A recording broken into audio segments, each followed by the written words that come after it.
ಎಲ್ಲರಿಗೂ ನಮಸ್ಕಾರ. ನಾನು ಮೃತ್ಯುಂಜಯ್ ಕಬ್ಬೂರ್. ದ್ವಿತೀಯ ಪಿಯುಸಿಯ ರಾಜ್ಯಶಾಸ್ತ್ರ ಪಠ್ಯದ 6ನೇ ಅಧ್ಯಾಯದ ಮೊದಲನೇ ಭಾಗಕ್ಕೆ ನಿಮ್ಮೆಲ್ಲರಿಗೂ ಅತ್ಯಂತ ಹೃತ್ಪೂರ್ವಕವಾದಂತಹ ಸ್ವಾಗತ.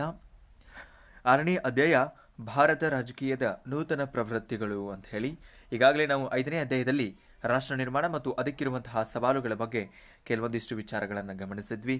ವಿಶೇಷವಾಗಿ ಭಯೋತ್ಪಾದನೆ, ಭ್ರಷ್ಟಾಚಾರ, ಕೋಮುವಾದ, ಅಸಮಾನತೆಯ ಬಗ್ಗೆ ಈ ಹಿಂದಿನ ಅಧ್ಯಾಯದಲ್ಲಿ ನಾವು ವಿಸ್ತೃತವಾದಂತಹ ಒಂದು ಅಧ್ಯಯನವನ್ನೇ ಮಾಡಿದ್ವಿ. ಈ ಒಂದು ಅಧ್ಯಾಯದಲ್ಲಿ ವಿಶೇಷವಾಗಿ ಈ 6ನೇ ಅಧ್ಯಾಯದಲ್ಲೂ ಸಹ ನಾವು ಭ್ರಷ್ಟಾಚಾರ ಮತ್ತು ಭಯೋತ್ಪಾದನೆ ವಿರುದ್ಧ ಮಾತಾಡ್ತೀವಿ. ಅದು ವಿಶೇಷವಾಗಿ ಯುವ ಜನಾಂಗದ ಪಾತ್ರದ ಬಗ್ಗೆ ನಾವು ಈ ಅಧ್ಯಾಯದಲ್ಲಿ ನೋಡ್ತೀವಿ. ಅದನ್ನು ನಾವು ಇದೇ ಅಧ್ಯಾಯದ 2ನೇ ಭಾಗದಲ್ಲಿ ನೋಡೋಣ.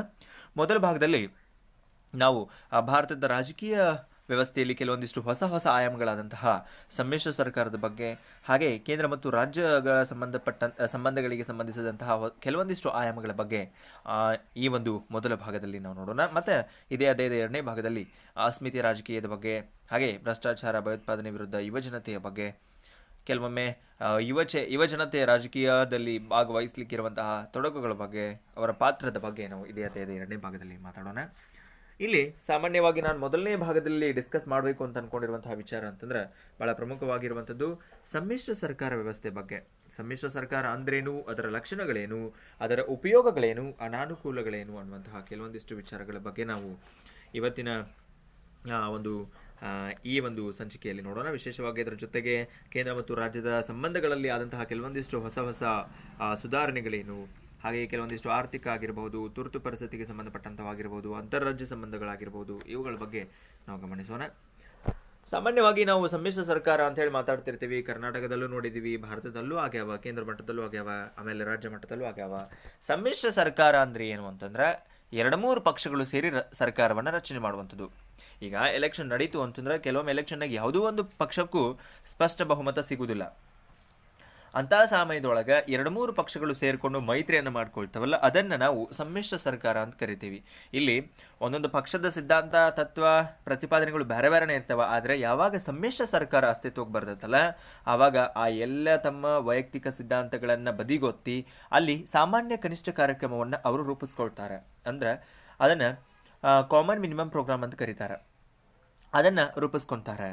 ಹಿಂಗ ಕೆಲವೊಮ್ಮೆ ಈ ಒಂದು ಏನು ಸಮ್ಮಿಶ್ರ ಸರ್ಕಾರ ಅನ್ನುವಂಥದ್ದು ಬಹಳ ಸುಭದ್ರವಾಗಿ ನಡೀತೈತಿ. ಕೆಲವೊಂದ್ಸಲ ಅಲ್ಲಿ ನಡಕ ಭಿನ್ನಾಭಿಪ್ರಾಯಗಳು ಉಂಟಾಗ್ತಾವ, ಏನೇನೋ ಸಮಸ್ಯೆಗಳಾಗಿ ಈ ಒಂದು ಸಮ್ಮಿಶ್ರ ಸರ್ಕಾರ ಅನ್ನುವಂಥದ್ದು ಪತನನೂ ಆಗುವಂಥದ್ದು ಇರ್ತೈತಿ. ಆದರೂ ಸಹ ಒಂದು ರೀತಿ ಇದು ಇತ್ತೀಚೆಗೆ ಬಂದಂತಹ ಒಂದು ಹೊಸದಾದಂತಹ ಒಂದು ವ್ಯವಸ್ಥೆ ಅಂತ ನಾವು ಗಮನಿಸಬಹುದು. ಇದು ಮೊದಲೆಲ್ಲ ಇರಲಿಲ್ಲ, ಬಹಳ ಇತ್ತೀಚೆಗೆ, ಅದೇ ನಮ್ಮ ಈ ಪಾಠದ ಹೆಡ್ಡಿಂಗ್ ಐತಿ, ಭಾರತದ ರಾಜಕೀಯ ನೂತನ ಪ್ರವೃತ್ತಿಗಳು ಅಂತ ಹೇಳಿ. ಇತ್ತೀಚೆಗೆ ಬಂದಿರುವಂತಹ ಒಂದು ವ್ಯವಸ್ಥೆ ಇದು.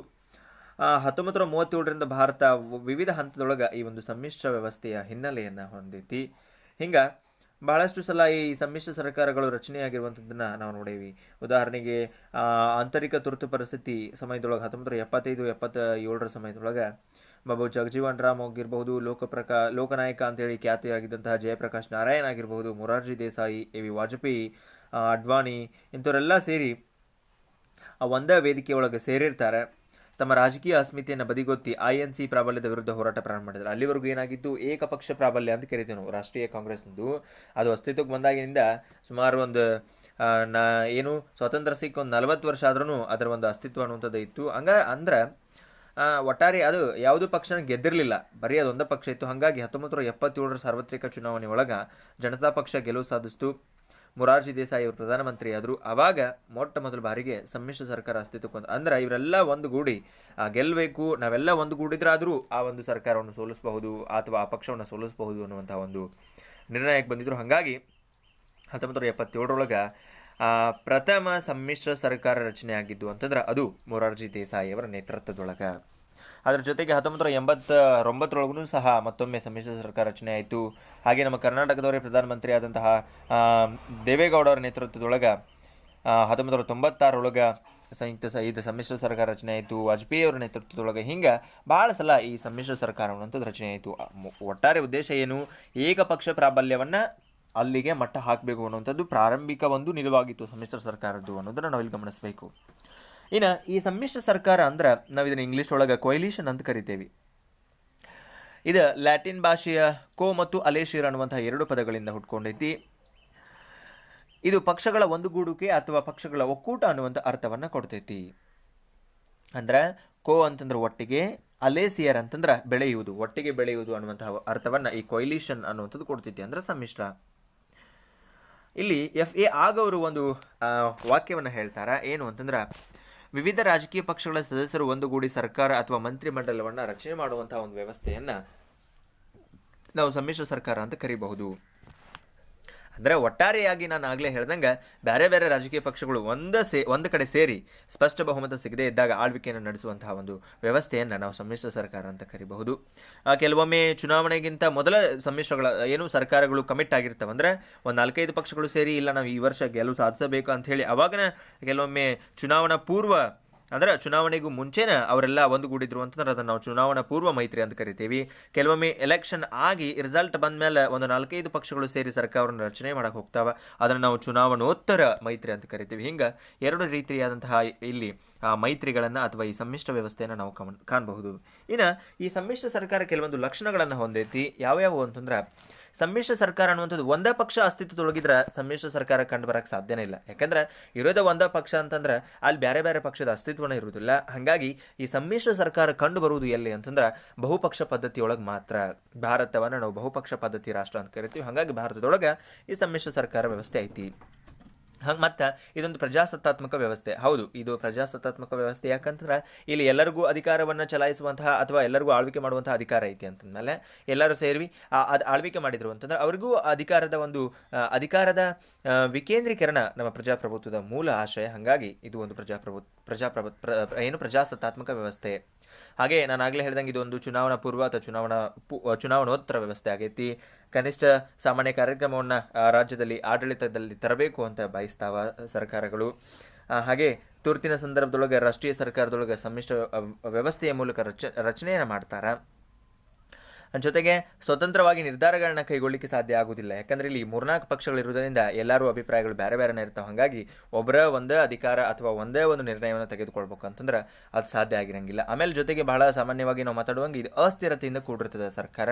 ಇಲ್ಲಿ ಪರ್ಮನೆಂಟ್ ಅನ್ನುವಂಥದ್ದು ಇರುವುದಿಲ್ಲ. ಯಾವಾಗ ಒಡಗು ಭಿನ್ನಾಭಿಪ್ರಾಯಗಳು ಮೂಡ್ತಾವಲ್ಲ ಆವಾಗ ಪಕ್ಷಗಳು ಅಲ್ಲಿಗೆ ಒಡೆದು ಹೋಗುವಂತ ಸಾಧ್ಯತೆ ಇರ್ತೈತಿ.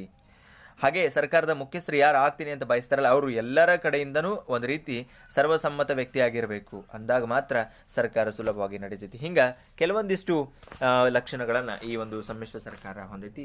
ಜೊತೆಗೆ ಇದು ಕೆಲವೊಂದಿಷ್ಟು ಅನುಕೂಲಗಳನ್ನ ಕೆಲವೊಂದಿಷ್ಟು ಅನಾನುಕೂಲಗಳನ್ನು ಸಹ ಹೊಂದೈತಿ. ಅವುಗಳಂತಂದ್ರೆ ನಾವು ಗುಣಗಳು ಅಂತ ಕರಿತೀವಿ. ಅವನ್ನ ಗುಣಗಳು ಅಂದ್ರೆ ಅನುಕೂಲಗಳು, ಅವಗುಣಗಳು ಅಂತಂದ್ರೆ ಅನಾನುಕೂಲಗಳು. ಕೆಲವೊಂದು ಅನುಕೂಲಗಳು ಏನು ಈ ಸಮ್ಮಿಶ್ರ ಸರ್ಕಾರ ವ್ಯವಸ್ಥೆ ಇದು ಅಂತಂದ್ರೆ ಆಡಳಿತದೊಳಗ ಸಣ್ಣ ಮತ್ತು ದೊಡ್ಡ ಪಕ್ಷಗಳು ಎಲ್ಲಾ ಭಾಗಿಯಾಗುವುದರಿಂದ ಒಟ್ಟಾರೆ ಜನರನ್ನ ಪ್ರತಿನಿಧಿಸ್ಲಿಕ್ಕೆ ಸಾಧ್ಯ ಆಗ್ತೈತಿ. ಜೊತೆಗೆ ಇದು ಒಂದ್ ರೀತಿ ಪ್ರಾದೇಶಿಕ ಅಸಮಾನತೆಯನ್ನ ಕಡಿಮೆ ಮಾಡೋದ್ರೊಳಗ ಸಹಕಾರಿ ಆಗ್ತದೆ. ಯಾಕಂದ್ರೆ ಒಂದೇ ಪಕ್ಷ ಅಂತಂದ್ರೆ ಅದು ಕೇವಲ ಒಂದು ನಿರ್ದಿಷ್ಟ ಗುರಿ ಸಿದ್ಧಾಂತಕ್ಕೆ ಅಥವಾ ಒಂದು ಪ್ರಾದೇಶಿಕ ಏನಂತ ಕರಿತೇವೆ ಒಂದು ಪ್ರದೇಶಕ್ಕೆ ಮಾತ್ರ ಸೀಮಿತ ಆಗುವಂತಹ ಸಾಧ್ಯತೆ ಇರ್ತೈತಿ. ಆದ್ರೆ ಒಂದು 5-6 ಪಕ್ಷಗಳು 3-4 ಪಕ್ಷಗಳು ಸೇರೋದ್ರಿಂದ ಬೇರೆ ಬೇರೆ ಕಡೆ ಗಮನ ವಹಿಸ್ಲಿಕ್ಕೆ ಸಾಧ್ಯ ಆಗ್ತೈತಿ. ಇನ್ನು ಮತ್ತೊಂದು ಪ್ರಮುಖ ಉಪಯೋಗ ಅಂತಂದ್ರೆ ರಾಷ್ಟ್ರೀಯ ನೀತಿಗಳು, ವಿವಾದಗಳು ಮತ್ತು ಯೋಜನೆಗಳಿಗೆ ಸಂಬಂಧಪಟ್ಟಂಗ ಸಾರ್ವಜನಿಕ ಅಭಿಪ್ರಾಯವನ್ನು ಪ್ರತಿನಿಧಿಸುವಂತಹ ಮತ್ತು ತೀರ್ಮಾನ ಕೈಗೊಳ್ಳಲಿಕ್ಕೆ ಇದೊಂದು ಅತ್ಯುತ್ತಮ ಅವಕಾಶ ಅಂತ ನಾವಿಲ್ಲಿ ಗಮನಿಸ್ತೇವೆ. ಯಾಕಂತಂದ್ರೆ 3-4 ಪಕ್ಷಗಳು ಇದ್ವು ಅಂತಂದ್ರೆ ಅದ್ರ ಬಗ್ಗೆ ವಿಮರ್ಶೆ ಬಹಳ ಆಗ್ತೈತಿ, ಚರ್ಚೆ ಬಹಳ ಆಗ್ತೈತಿ. ಹಾಗಾಗಿ ಸುಲಭವಾಗಿ ಒಂದು ತೀರ್ಮಾನ ಕೈಗೊಳ್ಳಿಕ್ಕೂ ಸಹ ಇಲ್ಲಿ ಅವಕಾಶ ಆಗ್ತೈತಿ. ಹಾಗೆ ಇಲ್ಲಿ ಬಹುತ್ವವನ್ನ ಕಲ್ಪಿಸ್ತೈತಿ, ವೈವಿಧ್ಯತೆ ಅನ್ನುವಂಥದ್ದು ಕಂಡು ಬರ್ತೈತಿ ಸಮ್ಮಿಶ್ರ ಸರ್ಕಾರದೊಳಗ. ಬಹಳ ಹಲವಾರು ಪಕ್ಷಗಳು ಅಸ್ತಿತ್ವದಲ್ಲಿ ಇರುವುದರಿಂದ ಒಂದು ವಿಶಾಲವಾದ ಆಯ್ಕೆಯ ಅವಕಾಶ ನಮಗೆ ಸಿಗ್ತೈತಿ ಮತ್ತು ಉತ್ತಮ ಆಡಳಿತವನ್ನು ಕೊಡ್ಲಿಕ್ಕೆ ಅನುಕೂಲ. ಯಾಕಂದ್ರೆ ಕೆಲವೊಮ್ಮೆ ಎಲ್ಲರೂ ಆಡಳಿತ ಒಂದು 3-4 ಪಕ್ಷಗಳು ಸೇರ್ಯಾವು ಅಂತಂದ್ರೆ ಅವರು ಒಬ್ಬೊಬ್ಬ ಪಕ್ಷದ ಮುಖಂಡರದು ಅಥವಾ ಒಬ್ಬೊಬ್ಬ ಪಕ್ಷದ ಕಾರ್ಯಕರ್ತರ ಬೇಡಿಕೆಗಳು ಬೇರೆ ಬೇರೆನೇ ಇರ್ತಾವ. ಅದನ್ನೆಲ್ಲ ಸರಿದೂಗಿಸ್ಕೊಂಡು ಹೋಗಿ ಎಲ್ಲರಿಗೂ ಒಂದು ಅವಕಾಶಗಳು ಸಿಗುವಂಗೆ ಮಾಡ್ಲಿಕ್ಕೆ ಇದೊಂದು ಅನುಕೂಲಕರ ಆಗಿದೆ. ಜೊತೆಗೆ ಇದು ಒಂದೇ ಪಕ್ಷದ ಆಳ್ವಿಕೆಗೆ ಅವಕಾಶವನ್ನು ಕೊಡೋದಿಲ್ಲ. ಯಾಕಂದ್ರೆ ಅಲ್ಲಿ 3-4 ಮಂದಿ ಕೂಡ್ಕೊಂಡ ಕಟ್ಟಿರ್ತಾರೆ ಸರ್ಕಾರ ಅಂತಂದ್ಮೇಲೆ ಅಲ್ಲಿ ಒಬ್ಬರ ಅದರ ಏಕ ವ್ಯಕ್ತಿಯ ಪ್ರಾಬಲ್ಯತೆ ಅನ್ನುವಂಥದ್ದು ನಡೆಯುವುದಿಲ್ಲ ಅಲ್ಲಿ. ಹಾಗಾಗಿ ಎಲ್ಲರ ಒಂದು ನಿರ್ಣಯಕ್ಕೂ ಅಲ್ಲಿ ಒಂದು ಸಮಾನ ಅವಕಾಶ ಅನ್ನುವಂಥದ್ದು ಸಿಗ್ತೈತಿ. ಹಾಗಾಗಿ ಯಾರೂ ದಬ್ಬಾಳಿಕೆಯಿಂದ ವರ್ತಿಸ್ಲಿಕ್ಕೆ ಸಾಧ್ಯ ಆಗುದಿಲ್ಲ. ಆದರೂ ಕೆಲವೊಂದಿಷ್ಟು ಇವೆಲ್ಲ ಅನುಕೂಲಗಳನ್ನು ಹೊಂದಿದ್ರೂ ಸಹ ಕೆಲವೊಂದಿಷ್ಟು ಅನಾನುಕೂಲಗಳನ್ನು ಸಹ ಈ ಒಂದು ಸಮ್ಮಿಶ್ರ ಸರ್ಕಾರ ಪದ್ಧತಿ ಹೊಂದೈತಿ. ಅವುಗಳಂತಂದ್ರೆ ಇಲ್ಲಿ ಬೇರೆ ಬೇರೆ ಸಿದ್ಧಾಂತವನ್ನ ಒಳಗೊಂಡಿರುವಂತಹ ಪಕ್ಷಗಳ ನಾಯಕರು ಇರೋದ್ರಿಂದ ಒಂದೇ ನಿರ್ಧಾರಕ್ಕೆ ಬರಕ್ಕೆ ಸಾಧ್ಯ ಆಗುದಿಲ್ಲ. ಯಾಕಂದ್ರೆ ಅವು ಒಬ್ಬೊಬ್ಬರದ ನಿರ್ಧಾರ ಒಂದೊಂದ್ ತರ ಇರ್ತೈತಿ, ಒಬ್ಬೊಬ್ಬರ ವಿಚಾರ ಒಂದೊಂದ್ ತರ ಹಂಗಿರುವುದರಿಂದ ಇಲ್ಲಿ ಒಂದ್ ರೀತಿ ಏಕ ನಿರ್ಧಾರಕ್ಕೆ ಬರಕ್ಕೆ ಸಾಧ್ಯ ಆಗುದಿಲ್ಲ. ಹಾಗಾಗಿ ರಾಜಕೀಯವಾದಂತಹ ಅಸ್ಥಿರತೆಗೆ ಇದು ಕಾರಣ ಆಗ್ತದೆ. ಮತ್ತು ಸಮ್ಮಿಶ್ರ ಸರ್ಕಾರ ಪರಸ್ಪರ ಒಪ್ಪಿಗೆನ ಆಧಾರವಾಗಿ ಇಟ್ಕೊಂಡಿರ್ತೈತಿ. ಅದು ಸರ್ಕಾರದ ಮುಖ್ಯಸ್ಥರು ಸಚಿವ ಸಂಪುಟ ರಚನೆಯಲ್ಲಾಗಲಿ ಅಥವಾ ರಾಷ್ಟ್ರೀಯ ನೀತಿಗಳನ್ನು ರೂಪಿಸುವಂಥ ಎಲ್ಲದರೊಳಗಾಗಲಿ ಯಾವುದ್ರೊಳಗನ ಆದ್ರೂ ಸಹ ಮುಕ್ತವಾಗಿ ವರ್ತಿಸ್ಲಿಕ್ಕೆ ಸಾಧ್ಯ ಆಗುದಿಲ್ಲ. ಯಾಕಂದ್ರೆ ಎಲ್ಲರೂ ಸೇರಿ ಅವ್ರನ್ನ ಮುಖ್ಯಸ್ಥರ ಮಾಡಿರ್ತಾರೆ ಅಂತಂದ್ರೆ ಅವ್ರು ಎಲ್ಲರ ನಿರ್ಧಾರಗಳನ್ನು ಅಭಿಪ್ರಾಯಗಳನ್ನ ಸಂಗ್ರಹ ಮಾಡ್ಕೊಂಡು ಆಮೇಲೆ ನಿರ್ಧಾರಗಳನ್ನು ಕೈಗೊಳ್ಬೇಕಾಗ್ತೈತಿ. ಇನ್ನು ಸಂಸದೀಯ ಸರ್ಕಾರ ವ್ಯವಸ್ಥೆಯೊಳಗ ಸಮ್ಮಿಶ್ರ ಕೂಟದ ಪ್ರತಿಯೊಂದು ಮಿತ್ರ ಪಕ್ಷವೂ ಸಹ ತನ್ನದೇ ಆದಂತಹ ಮತದಾರರನ್ನ ಹೊಂದೈತಿ. ಅವರಿಗೆ ನಿಗದಿತ ಯೋಜನೆಗಳನ್ನು ರೂಪಿಸುವ ಭರವಸೆಯನ್ನು ಕೊಟ್ಟಿರ್ತೈತಿ. ಈಗ ಒಂದು ಪಕ್ಷ ಏನು ಆಡಳಿತಕ್ಕೆ ಬರಬೇಕು ಅಂತಂದ್ರೆ ಅದು ಎಲೆಕ್ಷನ್ ಪೂರ್ವದೊಳಗ ಒಂದು ಏನಂತ ಕರಿತೀವಿ ಪ್ರಣಾಳಿಕೆಯನ್ನು ಹೊರಡಿಸಿರ್ತೈತಿ. ಇಂಥ ನಿಮಗೆ ಕೆಲವೊಂದಿಷ್ಟನ್ನು ನಾವು ಈಡೇರಿಸ್ಕೊಡ್ತೇವೆ ಅಂತ ಹೇಳಿ. ಸಪೋಸ್ ಹಿಂಗೆ ಸಮ್ಮಿಶ್ರ ಸರ್ಕಾರ ರಚನೆ ಆಯಿತು ಅಂತಂದ್ರೆ ಆ ಎಲ್ಲ ತಮ್ಮ ಸಿದ್ಧಾಂತಗಳನ್ನು ಅಥವಾ ಕಾರ್ಯಕ್ರಮಗಳನ್ನು ಬಿಟ್ಟು ಬಿಡಬೇಕಾಕೈತಿ. ಅಲ್ಲಿ ನಾನು ಆಗಲೇ ಹೇಳ್ದಂಗೆ ಕಾಮನ್ ಮಿನಿಮಮ್ ಪ್ರೋಗ್ರಾಮ್ ಅನ್ನುವಂಥದ್ದನ್ನು ಅಸ್ತಿತ್ವಕ್ಕೆ ತೊಗೊಂಡು ಬರಬೇಕಾಕೈತಿ, ಸಾಮಾನ್ಯ ಕನಿಷ್ಠ ಕಾರ್ಯಕ್ರಮ. ಹಾಗಾಗಿ ಕೆಲವೊಂದಿಷ್ಟು ಅವರ ಭರವಸೆಗಳನ್ನು ಈಡೇರಿಸುವಲ್ಲಿ ವಿಫಲ ಆಗ್ತೈತಿ. ಜೊತೆಗೆ ಆಡಳಿತದಲ್ಲಿ ಒಂದು ರೀತಿ ಪ್ರೈವೇಸಿ ಅನ್ನುವಂಥದ್ದು ಇರುವುದಿಲ್ಲ. ಯಾಕಂದ್ರೆ ಎಲ್ಲರಿಗೂ ಗೊತ್ತಾಗಬೇಕಲ್ಲ, ಒಬ್ಬರ ಅದನ್ನು ಇದನ್ನು ಮಾಡ್ಲಿಕ್ಕೆ ಆಗೋದಿಲ್ಲ. ಆಮೇಲೆ ಬಹಳ ದುಬಾರಿ ವೆಚ್ಚ ಆಗಿರುವಂಥದ್ದು. ಯಾಕಂದ್ರೆ ಈಗ ನೋಡ್ರಿ, ಕೆಲವೊಮ್ಮೆ ನಾ ಆಗ್ಲೇ ಹೇಳ್ದಂಗೆ ಇದು ರಾಜಕೀಯ ಅಸ್ಥಿರತೆಗೆ ಕಾರಣ ಆಕೈತಿ. ಕೆಲವೊಮ್ಮೆ ನಡಕ ಈ ಸರ್ಕಾರಗಳು ಬೀಳಬಹುದು, ಅಲ್ಲಿ ಭಿನ್ನಾಭಿಪ್ರಾಯಗಳು ಮೂಡಬಹುದು. ಹಂಗೆ ಮತ್ತೆ ಹೊಳೆ ಎಲೆಕ್ಷನ್ ನಡೆಸಬೇಕು, ಮತ್ತೆಲ್ಲ ತಯಾರಿಗಳನ್ನು ಮಾಡ್ಕೋಬೇಕು. ಹಿಂಗೆ ಬಹಳ ಒಂದು ಇದು ವೆಚ್ಚದಾಯಕ ಅಂತ ಹೇಳಿ ನಾವು ಗಮನಿಸಬಹುದು. ಇವಿಷ್ಟು ಕೆಲವೊಂದಿಷ್ಟು ಅವಗುಣಗಳು ಇದರದು. ಹಾಗೆ ಕೆಲವೊಮ್ಮೆ ಯೋಜನೆಗಳನ್ನು ರೂಪಿಸೋದ್ರೊಳಗೆ ಇದು ವಿಫಲತೆಯನ್ನು ಕಾಣ್ತೈತಿ. ಆಮೇಲೆ ಸ್ವತಂತ್ರವಾಗಿ ಆಳ್ವಿಕೆಯನ್ನು ಮಾಡ್ಲಿಕ್ಕೆ ಆಗೋದಿಲ್ಲ. ಉತ್ತಮವಾದಂತಹ ಕಾರ್ಯಕ್ರಮಗಳನ್ನು ಜಾರಿಗೊಳಿಸ್ಲಿಕ್ಕೆ ಅಲ್ಲಿ ಎಲ್ಲರ ಅಭಿಪ್ರಾಯ ಸಂಗ್ರಹಣ ಮಾಡಬೇಕಾಗಿರ್ತೈತಿ. ಎಲ್ಲರೂ ಅದಕ್ಕೆ ಓಕೆ ಅಂತಾರು ಅನ್ನುವಂತಹ ಒಂದು ಏನು ಆಶಾಭಾವನೆ ಎಲ್ಲರಿಗೂ ಇರುವುದಿಲ್ಲ. ಆಮೇಲೆ ಅಪವಿತ್ರ ಮೈತ್ರಿಗೆ ದಾರಿಯನ್ನು ಮಾಡಿಕೊಡುವಂಥದ್ದು. ಇವಿಷ್ಟು ಕೆಲವೊಂದಿಷ್ಟು ಅವಗುಣಗಳನ್ನು ನಾವಿಲ್ಲಿ ಗಮನಿಸ್ತೇವೆ. ಇದಿಷ್ಟು ಒಂದು ಭಾರತದ ನೂತನ ರಾಜಕೀಯ ಪ್ರವೃತ್ತಿಯೊಳಗೆ ಬಂದಂತಹ ಒಂದು ಸಮ್ಮಿಶ್ರ ಸರ್ಕಾರ, ಅದರ ಲಕ್ಷಣಗಳು, ಅನುಕೂಲಗಳು, ಅನಾನುಕೂಲಗಳ ಬಗ್ಗೆ ಇರುವಂತಹ ಮಾಹಿತಿ. ಇನ್ನು ಇದರ ನಂತರ ಬರುವಂತಹ ಒಂದು ಪ್ರಮುಖ ವಿಚಾರ ಅಂತಂದ್ರೆ ಕೇಂದ್ರ ಮತ್ತು ರಾಜ್ಯ ಸಂಬಂಧಗಳೊಳಗೆ ಹೊಸ ಆಯಾಮಗಳು. ಕೇಂದ್ರ ಮತ್ತು ರಾಜ್ಯ ಸಂಬಂಧ ಅದರೊಳಗೆ ಕೆಲವೊಂದಿಷ್ಟು ಹೊಸ ಆಯಾಮಗಳು ಬಂದವು. ಯಾವ್ಯಾವ ಆಯಾಮಗಳು ಅಂತಂದ್ರೆ ಅದರ ಬಗ್ಗೆ ನಾವು ಮಾತಾಡೋದಾದರೆ ಸಂವಿಧಾನದ ವಿಧಿ 245ರಿಂದ 255ರವರೆಗೆ ಈ ಬಗ್ಗೆ ಕೆಲವೊಂದಿಷ್ಟು ರಾಜ್ಯ ಸರ್ಕಾರಗಳ ಶಾಸನೀಯ ಅಧಿಕಾರಗಳ ಬಗ್ಗೆ ವಿವರಣೆಯನ್ನು ಕೊಡಲಾಗಿದೆ. 3 ಪಟ್ಟಿಗಳನ್ನು ರಚನೆ ಮಾಡಿದ್ರು: ಕೇಂದ್ರ ಪಟ್ಟಿ, ರಾಜ್ಯ ಪಟ್ಟಿ ಮತ್ತು ಸಮವರ್ತಿ ಪಟ್ಟಿ. ಅಂತಂದ್ರೆ ಯಾವ ಒಂದು ಆ ಸರ್ಕಾರಕ್ಕೆ ಕೇವಲ ಯಾವ ಪಟ್ಟಿಯ ಮೇಲೆ ಕೇಂದ್ರ ಸರ್ಕಾರ ಮಾತ್ರ ಕಾನೂನನ್ನು ರೂಪಿಸುವಂತಹ ಅಧಿಕಾರವನ್ನು ಹೊಂದಿತ್ತಲ್ಲ ಅದನ್ನು ಕೇಂದ್ರ ಪಟ್ಟಿ ಅಂತ ಕರೆದ್ರು. ಯಾವ ಪಟ್ಟಿಯ ಬಗ್ಗೆ ರಾಜ್ಯ ಮಾತ್ರ ಕಾನೂನುಗಳನ್ನು ರೂಪಿಸುವಂತಹ ಅಧಿಕಾರವನ್ನು ಹೊಂದಿತ್ತಲ್ಲ ಅದನ್ನು ರಾಜ್ಯ ಪಟ್ಟಿ ಅಂತ ಕರೆದ್ರು. ಕೇಂದ್ರ ಮತ್ತು ರಾಜ್ಯ ಎರಡೂ ಸೇರಿ ಆ ಕಾನೂನನ್ನು ಜಾರಿಗೊಳಿಸುವಂತಹ ರೂಪಿಸುವಂತಹ ಅಧಿಕಾರವನ್ನು ಹೊಂದಿತ್ತಲ್ಲ ಅದನ್ನು ಸಮವರ್ತಿ ಪಟ್ಟಿ ಅಂತ ಕರೆದ್ರು. ಆದರೂ ಸಹ ಸಮವರ್ತಿ ಪಟ್ಟಿ ಒಳಗೆ ಕೇಂದ್ರ ಸರ್ಕಾರಕ್ಕೆ ಸ್ವಲ್ಪ ಹೆಚ್ಚಿಗೆನೇ ಇರ್ತೈತಿ ಅಧಿಕಾರ ಮತ್ತು ಶಾಸನ ರೂಪಿಸುವಂತಹ ಒಂದು ಅವಕಾಶಗಳು ಹೆಚ್ಚಿಗೆ ಇರ್ತಾವ. ಕೇಂದ್ರ ಪಟ್ಟಿಯೊಳಗೆ 100 ವಿಷಯಗಳದಾವ. ಬಹಳ ಪ್ರಮುಖವಾಗಿ ರಕ್ಷಣೆಗೆ ಸಂಬಂಧಪಟ್ಟ ಹಾಗೆ, ವಿದೇಶಾಂಗ ವ್ಯವಹಾರಗಳಿಗೆ, ಮತ್ತು ನಾಣ್ಯಕ್ಕೆ, ಅಣುಶಕ್ತಿಗೆ, ವಿಜ್ಞಾನ ಮತ್ತು ತಂತ್ರಜ್ಞಾನ, ಆಮೇಲೆ ಟ್ಯಾಕ್ಸ್ಗಳಿಗೆ ಸಂಬಂಧಪಟ್ಟಂತಹ ಕೆಲವೊಂದಿಷ್ಟು 100 ವಿಷಯಗಳು ಈ ಒಂದು ಕೇಂದ್ರ ಪಟ್ಟಿಯ ಅಧೀನದೊಳಗದವ. ಹಾಗೆ ರಾಜ್ಯ ಪಟ್ಟಿಯೊಳ ಅದರೊಳಗೆ 63 ವಿಷಯಗಳನ್ನು ನಾವು ಕಾಣ್ತೇವೆ. ಪೊಲೀಸ್ ಆಗಿರಬಹುದು, ಆರೋಗ್ಯ, ಕೃಷಿಗೆ ಸಂಬಂಧಪಟ್ಟಂತಹ ವಿಚಾರಗಳು. ಇನ್ನು ಸಮವರ್ತಿ ಕೇಂದ್ರ ಮತ್ತು ರಾಜ್ಯ ಎರಡಕ್ಕೂ ಸಂಬಂಧಪಟ್ಟಂಗ ಅದು ವಿವಾಹಕ್ಕೆ ಸಂಬಂಧಪಟ್ಟಂಥದ್ದು, ವಿಚ್ಛೇದನಕ್ಕೆ ಸಂಬಂಧಪಟ್ಟಂಥದ್ದು, ಶಿಕ್ಷಣ, ಅಪರಾಧಿಕ ಕಾನೂನುಗಳು, ಇವುಗಳ ಬಗ್ಗೆ ಕೆಲವೊಂದಿಷ್ಟನ್ನ ನಾವು ಈ ಸಮವರ್ತಿ ಪಟ್ಟಿ ಒಳಗೆ ಕಾಣ್ತೇವೆ. ಇನ್ನು ಈ ಒಂದು ಕೇಂದ್ರ, ರಾಜ್ಯ ಮತ್ತು ಸಮವರ್ತಿ ಪಟ್ಟಿಗಳನ್ನು ಹೊರತುಪಡಿಸಿ ಕೆಲವೊಂದಿಷ್ಟು ಅಧಿಕಾರಿಗಳಿರ್ತಾವ. ಅವುಗಳನ್ನು ನಾವು ಶೇಷಾಧಿಕಾರಿಗಳು ಅಂತ ಕರಿತೀವಿ. ಇವನ್ನ ಕೇಂದ್ರ ಸರ್ಕಾರ ಈ ವಿಷಯಗಳ ಮೇಲೆ ಕಾನೂನು ಮಾಡುವಂತಹ ಒಂದು ಅಧಿಕಾರವನ್ನು ಹೊಂದೈತಿ. ಜೊತೆಗೆ ಕೇಂದ್ರ ಮತ್ತು ರಾಜ್ಯ ಸಂಬಂಧಗಳಲ್ಲಿ ರಾಜ್ಯಗಳಿಗೆ ಪ್ರತ್ಯೇಕ ಅಸ್ತಿತ್ವ ಮತ್ತು ಅಧಿಕಾರ ಇದ್ರೂ ಸಹ ಈ ವಿಷಯದೊಳಗೆ ರಾಜ್ಯಗಳಿಗೆ ಅಧಿಕಾರ ಇಲ್ಲ. ಈ ಶೇಷಾಧಿಕಾರಿಗಳ ವಿಷಯದೊಳಗೆ ಕೇಂದ್ರ ಮತ್ತು ಸಂಸತ್ತು ಮಾತ್ರ ಕೇಂದ್ರ ಪಟ್ಟಿ ಮತ್ತು ಸಮವರ್ತಿ ಪಟ್ಟಿಗಳ ವಿಷಯ ಮೇಲೆ ಕಾನೂನು ಮಾಡುವಂತಹ ಹೆಚ್ಚಿನ ಅಧಿಕಾರವನ್ನು ಹೊಂದೈತಿ. ರಾಷ್ಟ್ರದ ಹಿತಾಸಕ್ತಿ ಮತ್ತು ರಕ್ಷಣೆ ದೃಷ್ಟಿಯಿಂದ ರಾಜ್ಯಸಭೆ ರಾಜ್ಯ ಪಟ್ಟಿಯಲ್ಲಿರುವಂತಹ ಯಾವುದೇ ವಿಷಯದ ಮೇಲೆ ಸಂಸತ್ತು ಮತ್ತು ಕಾನೂನನ್ನು ಮಾಡಲಿಕ್ಕೆ ಕ್ರಮ ಕೈಗೊಳ್ಳುವಂತಹ ನಿರ್ಣಯ ಕೈಗೊಳ್ಳಲು ಅವಕಾಶವನ್ನು ಕೊಟ್ಟಿರ್ತಾರೆ. ಇದಕ್ಕೆ 1 ವರ್ಷದ ಅವಧಿಯನ್ನು ನಿಗದಿಪಡಿಸಿರ್ತಾರೆ. ಇನ್ನು ಕೆಲವೊಂದಿಷ್ಟು ಪ್ರಮುಖವಾದಂತಹ ತುರ್ತು ಪರಿಸ್ಥಿತಿಗಳ ಬಗ್ಗೆ ನಾವು ನೋಡೋದಾದ್ರೆ ಎಮರ್ಜೆನ್ಸೀಸ್ ಅಂತ ಕರಿತೀವಿ ನಾವು ಇವನ್ನ. ಕೆಲವೊಂದು 3 ತುರ್ತು ಪರಿಸ್ಥಿತಿಗಳನ್ನ ನಾವಿಲ್ಲಿ ಗಮನಿಸ್ತೀವಿ. ಸಂವಿಧಾನದ 16ನೇ ಭಾಗದೊಳಗೆ ಈ ಕುರಿತು ನಾವು ಓದ್ತೀವಿ. ಒಂದು ರಾಷ್ಟ್ರೀಯ ತುರ್ತು ಪರಿಸ್ಥಿತಿ ಅನ್ನುವಂಥದ್ದು, ರಾಜ್ಯಗಳ ತುರ್ತು ಪರಿಸ್ಥಿತಿ ಅನ್ನುವಂಥದ್ದು, ಹಾಗೆ ಆರ್ಥಿಕ ತುರ್ತು ಪರಿಸ್ಥಿತಿ ಅನ್ನುವಂಥದ್ದು. ಅಂದ್ರೆ ಒಂದು ದೇಶಕ್ಕೆ, ನಮ್ಮ ದೇಶಕ್ಕೆ ಏನಾದರೂ ಹೊರಗಿನಿಂದ ಏನಾದರೂ ಗಂಡಾಂತರ ಆದ್ರೆ, ಸಮಸ್ಯೆ ಎದುರಾದ್ರೆ ದೇಶವನ್ನ ರಕ್ಷಣೆ ಮಾಡಲಿಕ್ಕೆ ಈ ವಿಧಿಯನ್ನ ಜಾರಿಗೊಳಿಸ್ತಾರೆ. ಅಂದ್ರೆ ಇದನ್ನ ರಾಷ್ಟ್ರೀಯ ತುರ್ತು ಪರಿಸ್ಥಿತಿ ಅಂತ ಕರೀತಾರೆ. ಇದಕ್ಕೆ ಸಂವಿಧಾನದ 352ನೇ ವಿಧಿ ಪ್ರಕಾರ ಅವಕಾಶವನ್ನ ಕಲ್ಪಿಸಿಕೊಟ್ಟಾರ. ಈ ಸಂದರ್ಭದೊಳಗ 21 ಮತ್ತು 22ನೇ ವಿಧಿಗಳನ್ನ ಬಿಟ್ರೆ, ಅಂದ್ರೆ 21ನೇ ವಿಧಿ ವ್ಯಕ್ತಿ ಸ್ವಾತಂತ್ರ್ಯ ಮತ್ತು ಜೀವದ ರಕ್ಷಣೆಯ ಹಕ್ಕನ್ನು ಹೇಳ್ತೈತಿ. 22ನೇ ವಿಧಿ ಕೆಲವೊಮ್ಮೆ ಮೊಕದ್ದಮೆಗಳೊಳಗ ವ್ಯಕ್ತಿಯ ಬಂಧನ ಮತ್ತು ಸೆರೆವಾಸದಿಂದ ರಕ್ಷಿಸುವ ಹಕ್ಕನ್ನು ಹೇಳ್ತೈತಿ. ಇವೆರಡನ್ನ ಹೊರತುಪಡಿಸಿ ಎಲ್ಲಾ ವೈಯಕ್ತಿಕ ಹಕ್ಕುಗಳು ಈ ಸಂದರ್ಭದೊಳಗ ರದ್ದು ಆಗಿರ್ತಾವ ಅನ್ನುವಂಥದ್ದನ್ನ ಬಹಳ ಗಮನಿಸಬೇಕಾದಂತಹ ವಿಚಾರ ಎಲ್ಲಿ ಅಂತಂದ್ರೆ ರಾಷ್ಟ್ರೀಯ ತುರ್ತು ಪರಿಸ್ಥಿತಿಯನ್ನು ಹೇರಿದ್ರು ಅಂತಂದ್ರೆ ಸಂವಿಧಾನದ 352ನೇ ವಿಧಿ ಅನ್ವಯ. ಆವಾಗ ಆ ವಿಧಿ 21 ಮತ್ತು 22 ಹೊರತುಪಡಿಸಿ ಬೇರಾವ ಹಕ್ಕುಗಳು ನಮಗ ಇರುವುದಿಲ್ಲ, ಅವಾಗ ಎಲ್ಲವೂ ಸಹ ರದ್ದಾಗಿರ್ತಾವೆ. ಇನ್ನ ರಾಜ್ಯದೊಳಗ ಕೆಲವೊಂದ್ಸಲ ತುರ್ತು ಪರಿಸ್ಥಿತಿಯನ್ನು ಹೇರ್ತಾರೆ, ಅಥವಾ ಅದನ್ನ ನಾವು ರಾಜ್ಯಗಳಲ್ಲಿ ರಾಷ್ಟ್ರಪತಿ ಆಡಳಿತ ಅಂತ ಹೇಳಿ ಸಹ ಕರಿತೇವೆ. ಯಾವುದೇ ರಾಜ್ಯದೊಳಗ ಸಂವಿಧಾನಾತ್ಮಕ ಪರಿಸ್ಥಿತಿ ಹದಗೆಟ್ಟಾಗ, ಆಡಳಿತ ಕುಸಿತವಾದಾಗ ಆ ರಾಜ್ಯದ ರಾಜ್ಯಪಾಲರು ನೀಡುವ ವರದಿ, ಆ ರಾಜ್ಯದ ರಾಜ್ಯಪಾಲರು ಕೊಡುವಂತಹ ವರದಿಯನ್ನು ಆಧಾರವಾಗಿಟ್ಕೊಂಡು ರಾಷ್ಟ್ರಪತಿ ಆಡಳಿತವನ್ನು ಘೋಷಣೆ ಮಾಡಲಾಗ್ತದೆ. ಈಗಾಗಲೇ ನಾವು ಹಿಂದೆ ಮಾತಾಡಿದ್ವಲ್ಲ ರಾಷ್ಟ್ರೀಯ ತುರ್ತು ಪರಿಸ್ಥಿತಿನ, ಇಲ್ಲಿ ಮಟ್ಟ ಅದನ್ನ 3 ಸಲ ಹೇರ್ಯಾರ. ಒಟ್ಟು ಈ ರಾಜ್ಯ ತುರ್ತು ಪರಿಸ್ಥಿತಿಯನ್ನ ಬಹಳ ಸಲ ಹೇರ್ಯಾರ, 100ಕ್ಕಿಂತ ಹೆಚ್ಚು ಸಲ. ಇದು ಸಂವಿಧಾನದ 356ನೇ ವಿಧಿ ಪ್ರಕಾರ ಅನುವು ಮಾಡಿಕೊಟ್ಟೈತಿ. ಇನ್ನು ಮತ್ತೊಂದು ಪ್ರಮುಖ ಆರ್ಥಿಕ ತುರ್ತು ಪರಿಸ್ಥಿತಿ ಅಂದ್ರೆ ಅದು ಆರ್ಥಿಕ ತುರ್ತು ಪರಿಸ್ಥಿತಿ ಅಂದ್ರೆ ಹಣಕಾಸಿನ ವಿಚಾರಕ್ಕೆ ಸಂಬಂಧಪಟ್ಟಂಗೆ ಹಣಕಾಸಿನ ವ್ಯತ್ಯಾಸ ಆದಾಗ ಅದನ್ನು ಸರಿಪಡಿಸಲಿಕ್ಕೆ ಒಂದು ರಾಷ್ಟ್ರಪತಿಯವರು ಇದನ್ನ ಘೋಷಣೆ ಮಾಡ್ತಾರೆ. ಸಂವಿಧಾನದ ವಿಧಿ 360ರ ಪ್ರಕಾರ ಇದಕ್ಕೆ ಅವಕಾಶವನ್ನು ಮಾಡಿಕೊಡಲಾಗಿದೆ. ಇದನ್ನ ಇಲ್ಲಿ ಮಟ್ಟನು ಒಂದ್ಸಲನು ಜಾರಿಗೊಳಿಸಿಲ್ಲ. ಇನ್ನು ಸಾಮಾನ್ಯ ಸ್ಥಿತಿ, ಇವಿಷ್ಟು ತುರ್ತು ಪರಿಸ್ಥಿತಿಗಳಾದ್ವು. ಇನ್ನು ಸಾಮಾನ್ಯ ಸ್ಥಿತಿ ಬಗ್ಗೆ ನೋಡೋದಾದ್ರೆ, ಅಂತಾರಾಷ್ಟ್ರೀಯ ಒಪ್ಪಂದಗಳನ್ನು ಜಾರಿಗೊಳಿಸುವಾಗ ಕೇಂದ್ರ ಸರ್ಕಾರ ಯಾವುದೋ ವಿಷಯದೊಳಗೆ ಶಾಸನಗಳನ್ನು ರೂಪಿಸ್ತದೆ. ಯಾವುದೇ ವಿಷಯಕ್ಕೆ ಸಂಬಂಧಪಟ್ಟಂಗ ರಾಜ್ಯಗಳಿಗೆ ನಿರ್ದೇಶನವನ್ನು ಕೊಡುವಂತಹ ಅಧಿಕಾರ ಕೇಂದ್ರ ಸರ್ಕಾರಕ್ಕೆ ಐತಿ. ರಾಜ್ಯದ ಕಾರ್ಯಾಂಗದ ಅಧಿಕಾರ ಯಾವುದೇ ಕಾರಣಕ್ಕೂ ಕೇಂದ್ರದ ಅಧಿಕಾರ ವ್ಯಾಪ್ತಿಯನ್ನು ಮೀರುವಂಗಿಲ್ಲ.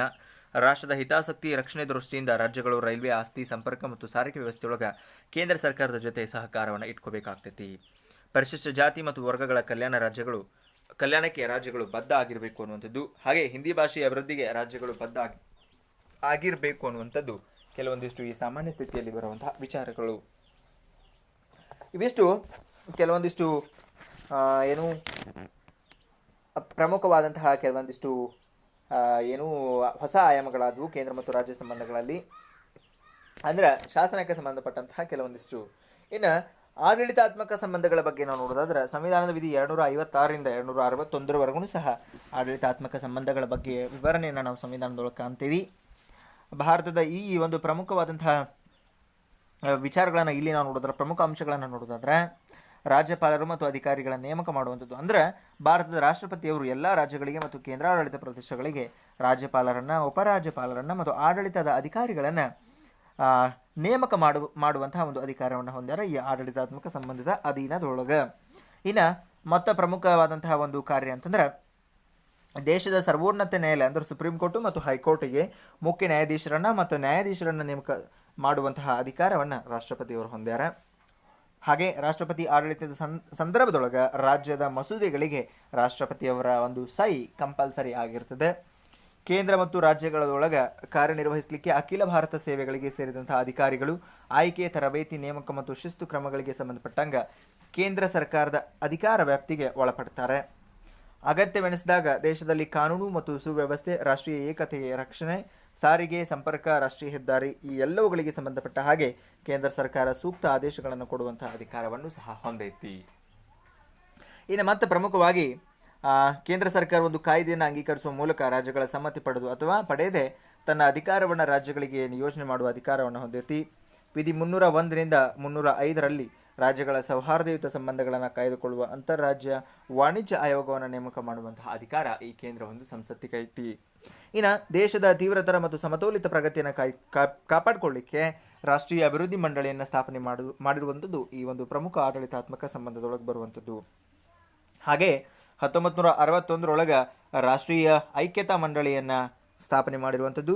ಕೋಮುವಾದ, ಜಾತಿವಾದ, ಪ್ರಾದೇಶಿಕ ಮತ್ತು ಭಾಷಾ ವ್ಯಾಮೋಹ ಇವುಗಳನ್ನು ಆಧಾರವಾಗಿಟ್ಕೊಂಡು ಪಿಡುಗುಗಳನ್ನು ಹೋಗಲಾಡಿಸುವಂಥದ್ದು ಇದರ ಪ್ರಮುಖವಾದಂತಹ ಒಂದು ಗುರಿ ಅನ್ನೋದನ್ನ ನಾವಿಲ್ಲಿ ಗಮನಿಸಬಹುದು. ಇವಿಷ್ಟು ಈ ಒಂದು ಆಡಳಿತಾತ್ಮಕ ಸಂಬಂಧಪಟ್ಟಂತಹ ಸಂಬಂಧಗಳಿಗೆ ಸಂಬಂಧಿಸಿದಂತಹ ವಿಚಾರಗಳು ಅಥವಾ ಪ್ರಮುಖ ಅಂಶಗಳು.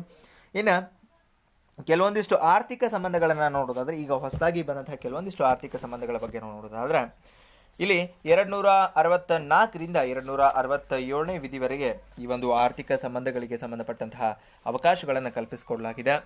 ಪ್ರಮುಖವಾಗಿ ಹಣಕಾಸು ಆಯೋಗದ ರಚನೆ ಮಾಡುವಂಥದ್ದು, ಭಾರತ ಮತ್ತು ರಾಜ್ಯಗಳ ಸಂಚಿತ ನಿಧಿಗಳು ಮತ್ತು ಸಾರ್ವಜನಿಕ ಲೆಕ್ಕಪತ್ರಗಳು, ಅವುಗಳಿಗೆ ಸಂಬಂಧಪಟ್ಟ ಹಾಗೆ ಕಾನೂನುಗಳು, ಅನಿರೀಕ್ಷಿತ ವೆಚ್ಚಗಳನ್ನು ಭರಿಸಲು ಸಂಸತ್ತು ತನ್ನದೇ ಆದ ಕಾಯ್ದೆ ಮೂಲಕ ಆವರ್ತ ನಿಧಿ ಸ್ಥಾಪನೆ ಮಾಡುವಂಥದ್ದು, ಕೆಲವು ಸುಂಕಗಳನ್ನು ಕೇಂದ್ರ ಸರ್ಕಾರ ವಿಧಿಸುತ್ತೆ, ಆದ್ರೆ ಅವುಗಳನ್ನು ರಾಜ್ಯಗಳು ಸಂಗ್ರಹ ಮಾಡಿ ರಾಜ್ಯದೊಳಗನ ಸಮಾನವಾಗಿ ಹಂಚಿಕೆಯನ್ನು ಮಾಡ್ತಾವ. ಕೆಲವು ತೆರಿಗೆಗಳನ್ನ ಕೇಂದ್ರ ಸರ್ಕಾರ ವಿಧಿಸುತ್ತೆ, ವಿಧಿಸಿ ಸಂಗ್ರಹಿಸಿ ಕೆಲವು ನಿರ್ದಿಷ್ಟ ರಾಜ್ಯಗಳಿಗೆ ಅದೇ ಹಂಚಿಕೆಯನ್ನು ಮಾಡ್ತೈತಿ. ಕೆಲವು ತೆರಿಗೆಗಳನ್ನ ಕೇಂದ್ರ ಸರ್ಕಾರನ ವಿಧಿಸಿ ಸಂಗ್ರಹಣೆ ಮಾಡಿದ್ರೂ ಸಹ ಕೇಂದ್ರ ಮತ್ತು ರಾಜ್ಯಗಳ ನಡುವೆ ಸಮಾನವಾಗಿ ಹಂಚಿಕೆ ಆಗ್ತೈತಿ. ಕೆಲವೊಂದನ್ನ ರಾಜ್ಯ ಸರ್ಕಾರ ವಿಧಿಸಿ ಸಂಗ್ರಹಿಸಿ ರಾಜ್ಯದೊಳಗೆ ಹಂಚ್ತಾವ, ಕೆಲವೊಂದನ್ನ ಕೇಂದ್ರ ಸರ್ಕಾರ ವಿಧಿಸಿ ಸಂಗ್ರಹಿಸಿ ತನಗಿಷ್ಟ ಬಂದಂತಹ ರಾಜ್ಯಗಳಿಗೆ ಕೊಡ್ತಾವ, ಕೆಲವೊಂದನ್ನ ಕೇಂದ್ರ ಮತ್ತು ರಾಜ್ಯಗಳು ಎರಡೂ ವಿಧಿಸ್ತಾವ ಮತ್ತು ಅವು ಹಂಚಿಕೊಳ್ತಾವ ಅನ್ನೋದನ್ನ ನಾವಿಲ್ಲಿ ಗಮನಿಸಬಹುದು. ಹಾಗೆ ಸಂಸತ್ತು ಪ್ರತಿ ವರ್ಷ ಕೆಲವು ಅಗತ್ಯ ಇರುವಂತಹ ರಾಜ್ಯಗಳು ಮತ್ತು ಬುಡಕಟ್ಟು ಪ್ರದೇಶಗಳಿಗೆ ನಿಗದಿತ ಮೊತ್ತದ ಹಣದ ಸಹಾಯವನ್ನು ನೀಡ್ತಾವ. ಹಣಕಾಸು ಆಯೋಗವು ಸಂವಿಧಾನಾತ್ಮಕ ಸ್ಥಾನಮಾನಗಳನ್ನು ಹೊಂದಿದ್ದು, ಕೇಂದ್ರ ಮತ್ತು ರಾಜ್ಯಗಳ ನಡುವೆ ಹಣಕಾಸಿನ ಸಂಪನ್ಮೂಲ ಹಂಚಿಕೆಗೆ ಸಂಬಂಧಿಸಿದಂತೆ ನಿರ್ಧಾರಗಳನ್ನು ಕೈಗೊಳ್ಳುವ ಅಧಿಕಾರವನ್ನು ಹೊಂದೈತಿ. ರಾಜ್ಯದಲ್ಲಿ ರಾಷ್ಟ್ರಪತಿ ಆಡಳಿತ ಇದ್ದಾಗ ರಾಜ್ಯದ ಹಣಕಾಸಿನ ವ್ಯವಸ್ಥೆ ಕೇಂದ್ರದಿಂದ ನಿರ್ವಹಿಸಲ್ಪಡ್ತೈತಿ. ಹಿಂಗ ಕೆಲವೊಂದಿಷ್ಟು ಪ್ರಮುಖವಾದಂತಹ ಈ ಒಂದು ಆರ್ಥಿಕ ಸಂಬಂಧಗಳ ಬಗ್ಗೆ ನಾವಿಲ್ಲಿ ಗಮನಿಸಬಹುದು. ಇನ್ನು ಕೊನೆಗೆ ನಾವು ಈ ಭಾಗದಲ್ಲಿ ಡಿಸ್ಕಸ್ ಮಾಡಬೇಕು ಅಂದ್ಕೊಂಡಿರುವಂತಹ ಕೊನೆಯ ವಿಚಾರ ಅಂತಂದ್ರೆ ಅದು ಅಂತರರಾಜ್ಯ ಸಂಬಂಧಗಳ ಬಗ್ಗೆ.